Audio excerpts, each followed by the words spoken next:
Hi class, my name is Sofia Zabalegui and this is Carolina Vega, and we're doing the presentation on chapter 14, Globalization, Poverty, and Social Justice.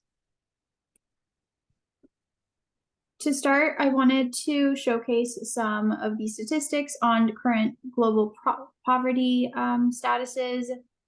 So at the moment, 9.2% of the population, or 719 million people, currently live in extreme poverty around the world, according to World Bank.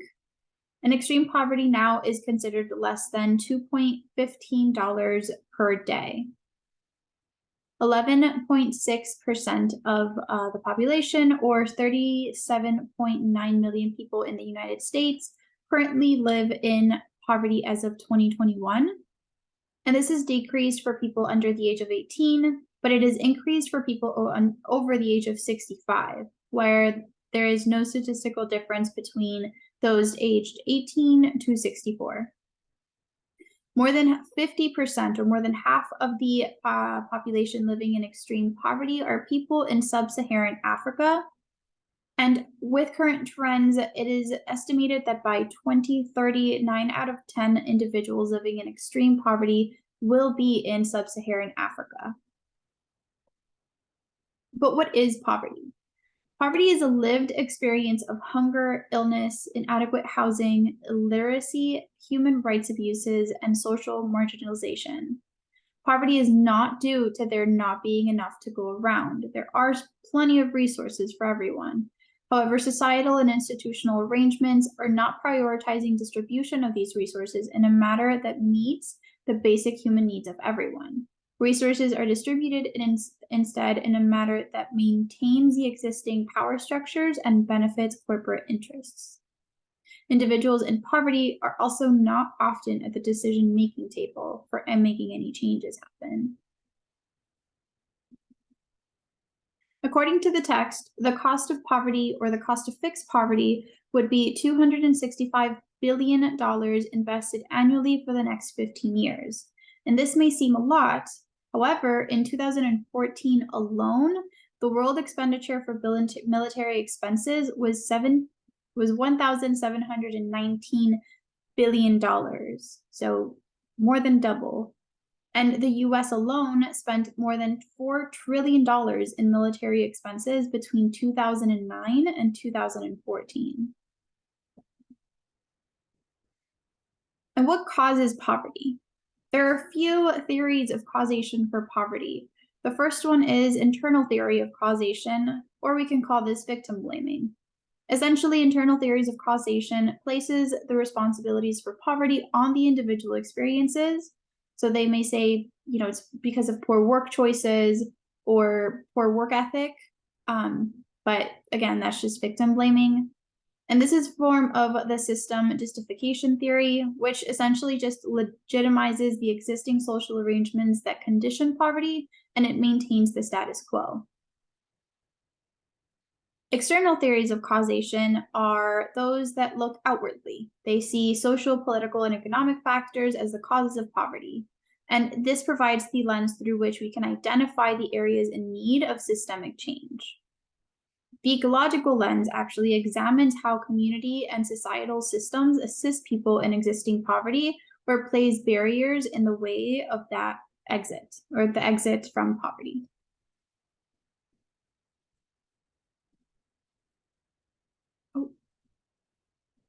Okay, so interventions against poverty. Well, there are three that we see here, with the first one being effect amelioration. Effect amelioration is said to alleviate some symptoms of poverty. So some of this could be like provisions of services such as food, emergencies, shelter, or healthcare. So it may be helpful in providing immediate relief, but it doesn't really address the underlying causes of poverty. Then we have poverty reduction, which reduces the number of people in poverty or the depth of poverty that people experience. So this can be like policies that reduce the taxes that people in low income have to pay back. And this may result in an increase in income, or it even may reduce the need for expenses. But however, it still doesn't enable the people to exit poverty, at least not without, additional interventions. And then lastly, we have anti-poverty interventions, and this seeks to ensure that people do not even fall into poverty in the first place. So this can be policies that are targeting the entire population, such as universal healthcare, public education, or guaranteed basic minimum income policies. Anti-poverty interventions can also include policies that target at-risk populations, such as immigrants or single mothers. Community psychology on poverty. So, community psychologists actually engage in a great deal of research and action on social issues that are determined by poverty, such as like substance abuse, for instance. However, according to the text, there was an examination on articles published in the American Journal of Community Psychology and in the Journal of Community Psychology between 1999 and 2015. In this examination, it was found that there were very relatively few articles that described action, research, or anything that was directly kind of trying to combat the problem of poverty itself. Those that did address the problem of poverty just resorted to addressing ameliorative changes. And then here, what I've added was three of the articles or three examples that did focus on the problem of poverty directly and that go beyond ameliorative change. So first we see Messengers from 2016. He had a first-person evaluation of an anti-poverty program in the rural American South, and he recommends the creation of more socially just planning processes through which attention to power dynamics and the voices of economically and socially oppressed groups is enhanced. McNeely from 1999, he analyzed successful poverty reduction efforts in many of, I think it was 5 nations. And he found that there were a few key components. Some of them were meaningful resident involvement, asset-based approaches, and consciously changing institutional barriers to engagement. And lastly, we have Coffey, Ocampo, and Brodsky, also from 1999. So they call for researchers, planners, and policymakers to go beyond the focus on the individual, and instead they say to target structural issues, including increasing poverty and growing gap between the rich and the poor, and the erosion of public social supports.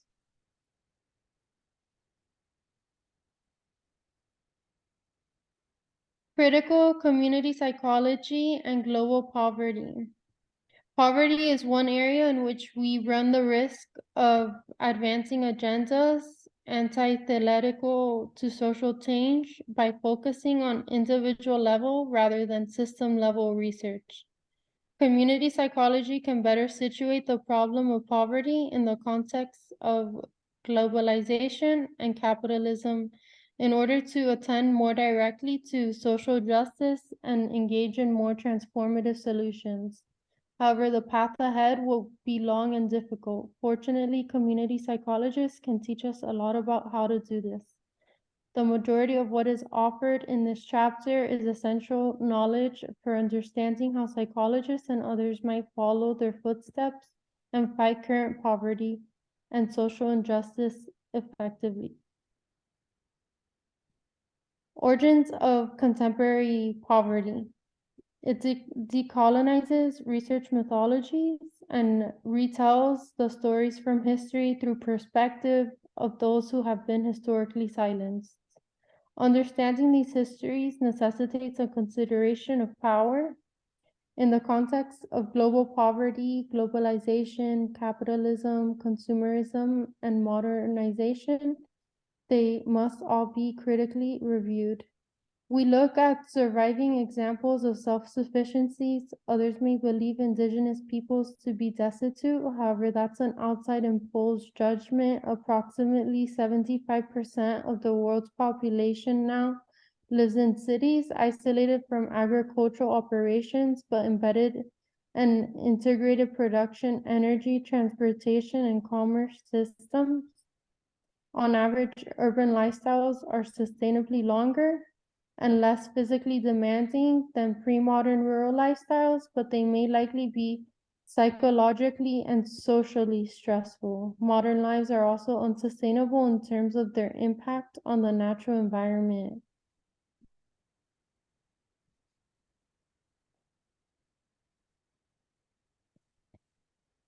Origins of contemporary poverty, science and modernity. The scientific method applications resulted in greater human control over natural and physical processes. The application of scientific reasoning helped all technology from weapons and transportation to medical and farming equipment. As a result, the authority of superstition, magic, religious authorities over human knowledge was diminished. Countries with sophisticated science and technology was developed stronger economies and militaries. Beginning in the 1600s, Europeans utilized this power to colonize other parts of the world. Massacres, slavery, and economic exploitation were justified as civilizing tactics of conquering powers. This modern scientific rationale was preceded by conquistadors' victory, the dominance and colonialism of American indigenous peoples before the enormous advances in science. Violence, racism, exploitation, and dominance were prerequisites for European scientific and economic success. Industrialization and imperialism. The increasing commercial classes in Europe progressively superseded medieval nobility to build modern nations. The Industrial Revolution, as well as the resulting need for raw materials and new markets, promoted a second wave of colonization and invasion in the 1800s, known as the Era of Imperialism. During this time, the industrializing European countries consolidated at least some authority over the majority of the world's land.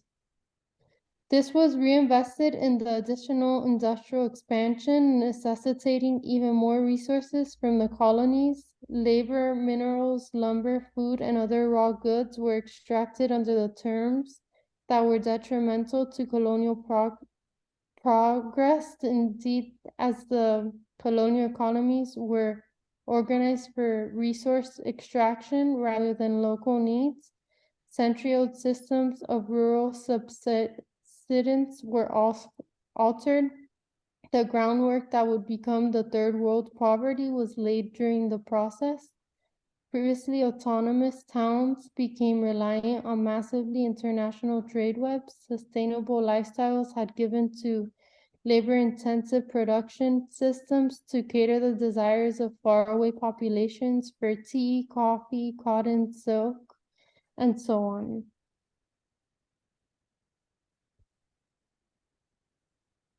Origins of contemporary poverty.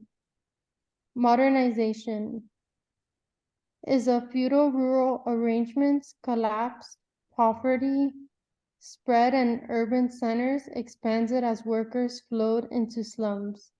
Modernization is the process of industrialization, urbanizations, public education, literacy, and democratization. The effect of modernization in practice, however, was reordering of society in ways that increased the efficiency of capitalizes production and the accumulation of wealth by the powerful classes in global financial centers. For underdevelopment, the goods and raw minerals were brought cheaply in the peripheral societies and sold at high prices from the core, enriching middlemen and investors and leaving little local capital for the development of the periphery. Third world countries were left only partly developed. Rapid unemployment, 40 to 70% of the population is living below official poverty line, high infant mortality, dislocation and social exclusion, government and police corruption, massive foreign debt. To summarize, modernization, it's in order to account the contemporary global poverty, we must recognize that the capitalist modernization left third world countries only partially developed with vast sectors of their populations trapped. Previously self-sufficient, Algerian lifestyles were unattainable.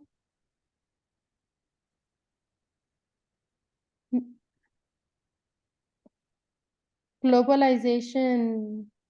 The term globalization rose to prominence in the 1990s as a means to describe the process of bringing science, democracy, free commerce, international banking, process communication systems, and corporate controlled capitalism across the entire world. However, some say that globalization is only a euphemism for a later stage of capitalist development and exploitation. Many individuals and groups are not convinced that this is the only possible way, and ironically, one of the other main concerns is democracy or the lack thereof in international trade negotiations. To summarize, the understanding the roots of modern poverty is crucial for community psychologists involved in global social justice activities. Exploring this history may help us better understand the factors that sustain existing power relations and emotions of powerlessness. Community psychologists emphasize that understanding power must go beyond an individual level of analysis and include institutional, social, political, and economic control over the components that must be studied through time. Diverse stakeholders and community members from the historically exploited grounds must be involved in the process to explore and criticize dominant world history narratives. According to Julia Rappaport, the narrative will improve our understanding of data and information as well as encourage citizen collaboration. Ideology is a system of ideas and practices that sustain social relations of domination and oppression. On the behavior level, consumerism means that individuals buy things that they don't truly need. They make purchase that feels nice on an emotional level because the intricate system of lifestyle promotion and status symbol creation. Consumption is just justified as the main force of economic growth at the cognitive level, as indicated by the concerns over signs of low consumer confidence. Finally, banks foster consumerism through credit card offers. Stores support consumerism by expanding their hours of operation, revamping malls as places to spend leisure time. In turn, numerous politicians have pledged to support policies that promote economic growth. Taxes should be reduced, boost pay and maximize disposable income to consumer purchases. The mainstream and news media does little to raise awareness on the worldwide impact of consumption. And meanwhile, the resources that may be allocated to poverty elimination in rationally ordered societies are squandered instead of meaningfully employing the world labor energies in production and equitable distribution of adequate food, shelter, transportation, schools, health clinics, recreational centers, etc. We have millions of occupied in the production of unnecessary products and millions more standing around as retail clerks waiting on customers. Many people have blamed capitalism, neoliberal economics, and consumerism for causing the global climate problem and preventing meaningful remedies for taking the hold. This is because the economic system has been viewed as institutionalized as an infinite expansion process. If we are able to avert the ecosystem collapse and the social consequence for climate change, we must consider our relationship to ownership, work, and money, the different components of capitalism and consumerism, ideological foundation will be extremely difficult to unwind and replace with more sustainable economic system. Globalization and its effects. As a look around the world, it reveals that where there's oppression and exploitation, there's also resistance and insurrection. Following the turn of the century and the 2008 global economic crisis, new social groups have emerged to address the paradoxes of capitalism and globalization. Revolts and a thorn in the side of the same global system is capitalism. The primary drivers of such processes are events, forces, changes, transnational, transcultural, and transporters. These include follows of capital, ownership, trade, and telecommunications, transportation, political and military appliances, migration, and international organizations. One specific effect of globalization is the uprising and insurgencies. The current situation can be understood as a transition period marked by a loss of consensus and divisions of ruling classes, weakening the traditional ideologies, hegemony over those who are dominated as incentivification of social movements, but without seriously threatening capitalism existence. The world is trembling throughout the change, while their new is unknown. In this situation, the construction of an active, positive, and complete and viable utopia is one of the most significant obstacles for an anti-capitalist group. This is where ideology comes into play. The promise of global community psychology. The urgent necessity of such an approach became obvious as the effects of globalization and neoliberal ideology were studied. Globalization may have some positive effects in some sectors, such as improved health and material standards of living, new meanings of life, and freedom from oppressive traditions. However, these changes, when combined with negative effects, can be detrimental to individuals that are not supported by the community structures.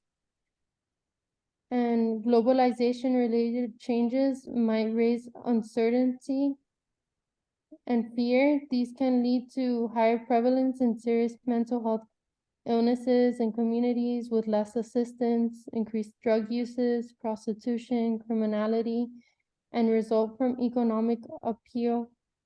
The rapid social change causes stress and trauma in society. This is directly related to the marginalization of some populations, confusion about one's identity, emotional discomfort, and behavioral issues. If community psychology is effective, it must address both material and psychocultural dimensions of social transformation.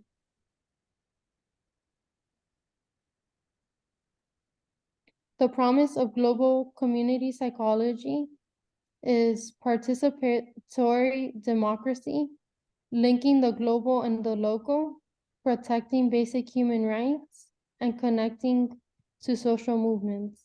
The participatory democracy is an open process in which all those who have a stake in the outcome have a chance to reflect, care, and develop an opinion on the basis of adequate information and move towards consensus on the best outcomes with others who may be affected by the decision.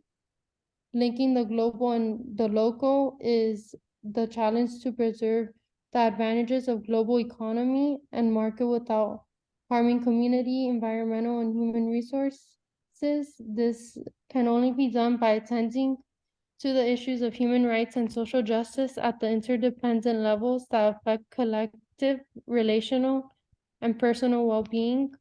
Protecting basic human rights. Governments that protect human rights are ensuring that the fruits of economic development will be enjoyed more widely and reducing the possibility that corruption will interfere with the efforts of individuals and businesses that obey the law.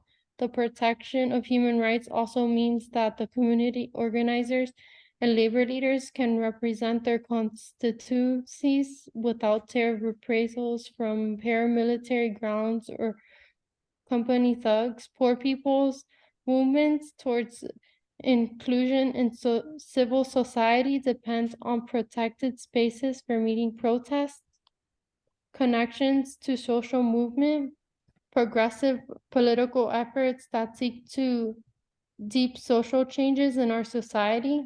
This is the insurgent forces that tackle oppressive forces and exploitation, and are sources to critical projects that aim to mobilize psychology against the dominant order. Revitalizing globalization. Globalization invites a worldwide social justice campaign among human service professionals and others to reduce disparities and to promote equitable access to life-sustaining resources.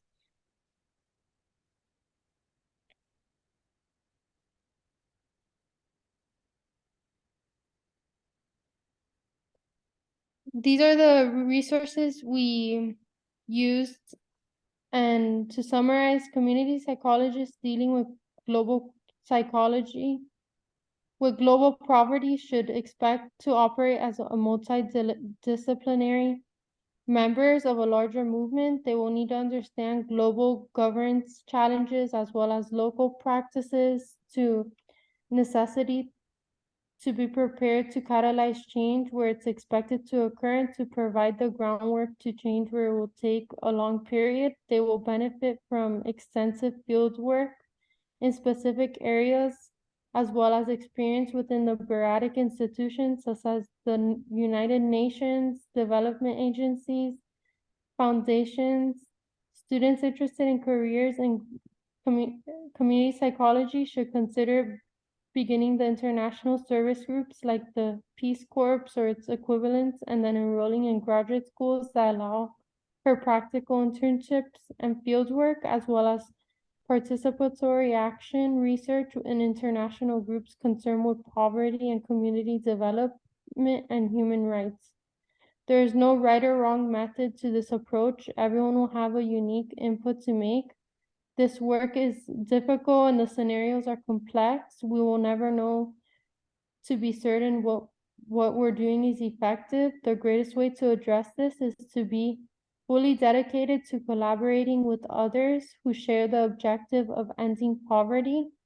Only cooperatively imagined and realized solutions will last. The fact that the Earth began the 21st century with single ambiguous superpower, both military and economically, suggests the prospect of a new global order.